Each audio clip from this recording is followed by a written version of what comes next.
I'm not ashamed. Do Christians have guardian angels? This is the question we seek to answer today as we continue our verse-by-verse study of the book of Matthew on walking through the Bible. Of his word, the glory of his cross. If you have a Bible with you, you can turn to Matthew chapter 18. We're going to be reading from verses 10 to 14. If you don't have a Bible, don't worry. Just follow along with us on the screen. The version that we'll be reading from is the New King James Version. So, Matthew chapter 18, beginning at verse 10. Take heed that you do not despise one of these little ones, for I say to you that in heaven their angels always see the face of my Father who is in heaven. For the Son of Man has come to save that which was lost. What do you think? If a man has 100 sheep, and one of them goes astray, does not he leave the 99 and go to the mountains to seek the one that is straying? And if he should find it, assuredly I say to you, he rejoices more over that sheep than over the 99 that did not go astray. Even so, it is not the will of your Father who is in heaven that one of these little ones should perish. In the beginning of this chapter, the disciples were arguing amongst themselves as to who would be the greatest in the kingdom of heaven. Jesus used this argument to teach the disciples an important lesson about humility. He brought a young child into their midst and said that unless one be converted and become like a little child, someone who is humble, they will not enter the kingdom of heaven. Here the disciples were thinking they were in the kingdom and therefore arguing about who would be the greatest.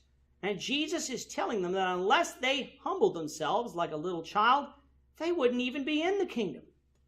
In verse 6 and onwards, he continues the child metaphor, but instead of focusing on the literal child he referred to in verse 2, uses child to represent those who did become like little children. In other words, those who were his true disciples. It is important that we see this shift if we are to understand the rest of yesterday's passage as well as today's. He tells the disciples that it is better for a millstone to be hung around the neck of someone and that they be cast into the sea than to cause one of these little ones, disciples, to stumble into sin. That's how seriously God views sin and how seriously we're to treat sin. That we're not only not to sin ourselves, but we're not to cause others to sin either. It would be better that we die a painful death and possibly be saved than to cause a disciple to sin and in an unforgiven state face God in judgment. In today's reading, Jesus goes on to say that they were not to despise one of these little ones. Among a group of adults, children are sometimes neglected, told to go off and play by themselves while the adults do whatever it is they're doing. Likewise, among disciples, some might neglect others because of what they look like, what their economic status is, what their gender is, or really for any reason. In this context, a neglected disciple is not to use all the means at our disposal to help them live the life of a Christian.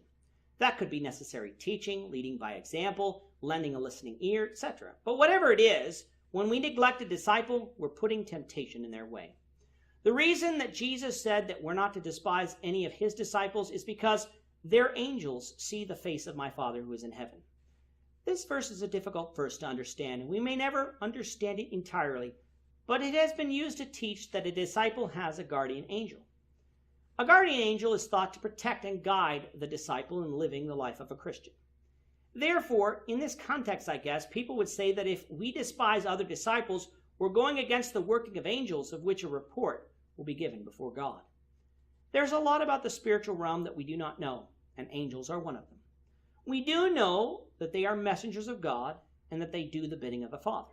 We see the angel Gabriel on a couple of occasions delivering messages from God. We see angels ministering to Jesus after his temptations in Matthew 4 and strengthening him in Luke 22 on the night before his crucifixion.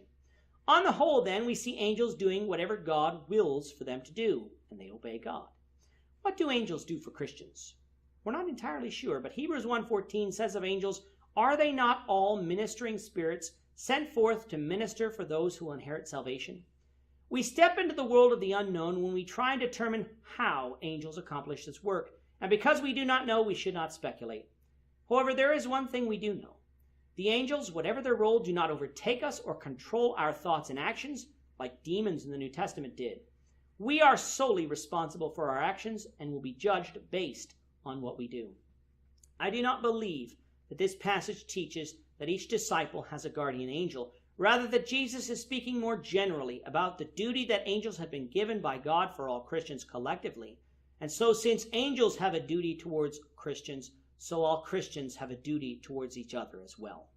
Verse 11 is missing from some translations because many ancient manuscripts do not have this verse here.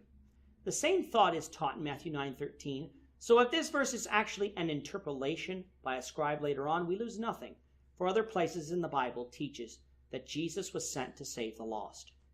He then concludes this section by telling the parable of the lost sheep. A more expanded version of this parable is found in Luke 15, but the lesson is the same. God is not willing that any of his sheep would perish, and would therefore go after just one of them, even if 99 were safe.